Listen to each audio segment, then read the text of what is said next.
ભાઈ કનૈયા લાલ કી હાથી ઘોડા પાલકી. એવું કહેવાય છે કે ભાઈ નંદ રાજાના ઘેર કૃષ્ણ પરમાત્માનો જન્મ નથી થયો, પણ જન્મ થયો છે દેવકીના ગર્ભે વાસુદેવના ત્યાં. અને ઉગ્રસેન રાજાના જે પુત્ર હતા, જે કંસ રાજા, એ કંસ રાજાના બહેનના ત્યાં જન્મ થયો હતો. કંસ રાજાને જયારે આકાશવાણીને ભવિષ્યવાણી થયેલી કે ભાઈ દેવકીનું 8મું જે ગર્ભ છે એ ગર્ભ તમારા મૃત્યુનું કારણ બનશે. એટલે જયારે મૃત્યુનું કારણ બનશે ત્યારે ભયભીત થઈને શ્રી કૃષ્ણ પરમાત્માએ ઉગ્રસેન રાજાને રાજગાદી પરથી હટાવી અને પોતે સિંહાસન બિરાજમાન થયા અને દેવકી ને વસુદેવને કારાગારની અંદર પૂર્યા અને જે 8 અવતાર જન્મ થયા. આપણે પૂર્વે પણ વાત કરી હતી ભાઈ અષ્ટ વસ્તુ જે દેવતાઓ 33 કરોડ દેવતાઓની જે વાત કરી હતી ને, એમાંથી 33 કરોડ જે દેવતાઓમાંથી જે 8 દેવતા, જે 8 વસુ, એમાંથી જે 6 દીકરાઓ હતા એ 6 દીકરાઓ એ વસુમાંથી હતા. અને ત્યાર પછી જે 7મો અંશ એ શેષનાગના અંશ. અને જે બલરામ તરીકે આપણે અત્યારે પૂજા કરીએ છીએ, બલભદ્ર તરીકે એમની પૂજા કરીએ છીએ કે જાણીએ છીએ. અને 8મો અવતાર જે શ્રી કૃષ્ણ પરમાત્માનો થયો એ જેલમાં થયો, અને કારાવાસમાં જયારે જન્મ થયો અહીં ગાડી તો વાસુદેવના ત્યાં એટલે નંદ રાજાના ત્યાં તો કોઈ સંતાન હતું જ નહીં. અને જયારે સંતાન થયું તો નંદ રાજાને ખ્યાલ હતો, યશોદા માતાને ખ્યાલ નતો કે ભાઈ મારા ઘરે જન્મ થયો એ જન્મ દીકરી છે કે દીકરો છે.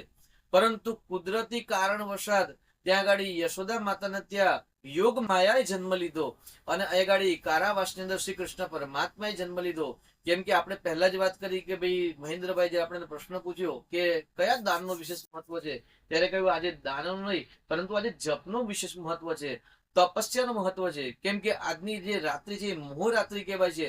એટલે યશોદા દેવી જે ગર્ભમાં જન્મ લીધો એ યોગ માયાએ, મહામાયાએ જન્મ લીધો, એ દેવીએ જન્મ લીધો. અને એ ગાડી કારાવાસમાં શ્રી કૃષ્ણ પરમાત્માએ જન્મ લીધો. અને પ્રશ્ન જયારે જન્મ લેવો અને જયારે ઓટો સૈનિકો હતા એ સૈનિકો નિંદ્રા અવસ્થ થઈ ગયા, મોહ અવસ્થ થઈ ગયા. અને યમુના નદી ઉછળકૂદ કરવા મળી શ્રી કૃષ્ણ પરમાત્માના જે દર્શન કરવા માટે.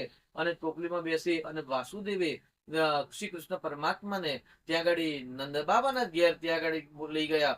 નંદ બાબાના ઘેર જે મૂક્યા અને ત્યાં જે દીકરી હતી એ દીકરી લઈ અને પાછા કારાવાસમાં આવી ગયા. અને જયારે ત્યાં જન્મ થયો, કારણ કે નંદ રાજાના ત્યાં કોઈ સંતાન ન હતું. કેટલાય વર્ષોથી પરમાત્મા શિવજીની કૃપા પ્રાપ્ત કરવા માટે સંતાન માટે ઉપાસના કરતા, જપ તપ કરતા હતા. અને નંદ રાજાને જે રાજા હતા અને કોઈ સંતાન ન હોવાથી જયારે થયું કે ભાઈ યશોદા માતાને ત્યાં લલ્લાનો જન્મ થયો, બાળકનો જન્મ થયો. અને જયારે શ્રી કૃષ્ણ પરમાત્માનો જન્મ મધ્યરાત્રે થયો અને જયારે યમુના પાર કરી અને જે શેષનાગ પોતાની છે છત્રછાયાથી જે કૃષ્ણ પરમાત્માનું જે બાલ સ્વરૂપ હતું એ સ્વરૂપ નિહાળી રહ્યા હતા. જયારે યમુના જે નદી હતી, યમુના મહારાણીજી એ ભગવાન શ્રી કૃષ્ણ પરમાત્માના ચરણ સ્પર્શ કરવા માટે જે ઉછળકૂદ કરી રહ્યા હતા. અને ત્યારે યક્ષ, ગંધર્વ, કિન્નર ઇત્યાદિ દરેક દેવી દેવતાઓ પૃથ્વીલોક પર સૂક્ષ્મ અદ્રશ્યમાન રૂપે નંદ બાબાના ત્યાં હાજર હતા અને શ્રી કૃષ્ણ પરમાત્માના દર્શન નિહાળી રહ્યા હતા.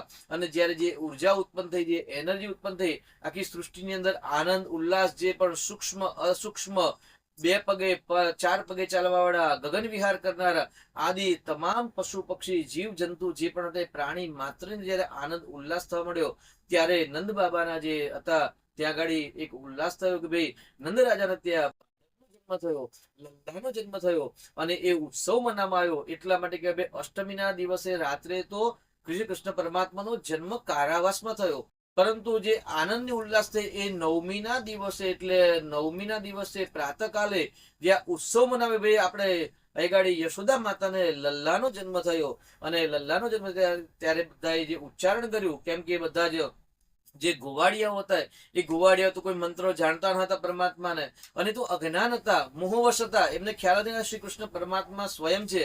પરંતુ એ પોતાના જે રાજાના ઘેર જે સંતાન હતા એ નિસંતાનના ત્યાં જે સંતાન થઈને બાળક થયું, એ બાળકના કારણે અને શ્રી કૃષ્ણની જે ઉર્જા હતી, ઉર્જાના કારણે પોતાની અંદરની જે ઉર્જા હતી, આનંદ ઉલ્લાસ હતો, એ રોકી ન શક્યા. અને ત્યારે એમણે મંત્ર ઘોષ કર્યો કે ભાઈ નંદ ઘેર આનંદ ભર્યો, જય કનૈયા લાલ કી. એટલે નંદ ઘેર એટલે નંદ રાજાના ઘેર આનંદ ભયો, આનંદ થયો. કેમ કે ત્યાં ભાઈ લલ્લાનો જન્મ થયો, સંતાનનો જન્મ થયો. અને બાળકનો જ્યાં જન્મ થયો એ જન્મના રાજાના ત્યાં જન્મ થવાથી આનંદ ઉલ્લાસ થઈ અને ગોપ ગોવાળિયાઓ જે દરેક છે એ ભગવાનનો જયઘોષ ગાવા મળ્યો. અને ત્યારથી જ આ પરંપરા આવી છે કે ભાઈ અષ્ટમીના દિવસે મધ્યરાત્રિએ 12 વાગે રોહિણી નક્ષત્ર સાથે જયારે પરમાત્માનો જન્મ થાય અને ત્યાર પછી જન્મોત્સવના થયા પછી દર્શન કર્યા પછી બીજા દિવસે પ્રાતઃકાલે વૈષ્ણવ આદિ જે મંદિરો છે, મંદિરોની અંદર આજે પણ શ્રી કૃષ્ણ પરમાત્માનો ઉત્સવ ઉજવવામાં આવે છે. અને ઉત્સવમાં સૌથી પ્રથમ એક જ ઉચ્ચારણ કહેવામાં આવે છે કે ભાઈ નંદ ઘેર આનંદ ભર્યો, જય કનૈયા લાલ કી. એટલે નંદ રાજાના તે જે બાળક થયેલો એનું નામ છે કનૈયો કૃષ્ણ. અને કૃષ્ણ ના દ્વારા આનંદની અનુભૂતિ થાય, એ મંત્ર દ્વારા અનુભૂતિ થાય એટલા માટે આનંદ ઉત્સાહ સાથે એક ઉત્સવનો પર્વ મનાવ્યો. અને પર્વની અંદર આ સ્લોગન કહીએ આપણે કે મંત્ર કહીએ કે સ્તુતિ કહીએ, શબ્દ બ્રહ્મ છે અને અનેક શબ્દ દ્વારા ભગવાન શ્રી કૃષ્ણની પરમાત્મા કરી અને આ સ્તુતિ વંદના ત્યારથી ચાલુ થઈ છે. નંદ ઘેર આનંદ ભયો, જય કનૈયા લાલ કી. જે શાસ્ત્રીજી બાળ કૃષ્ણ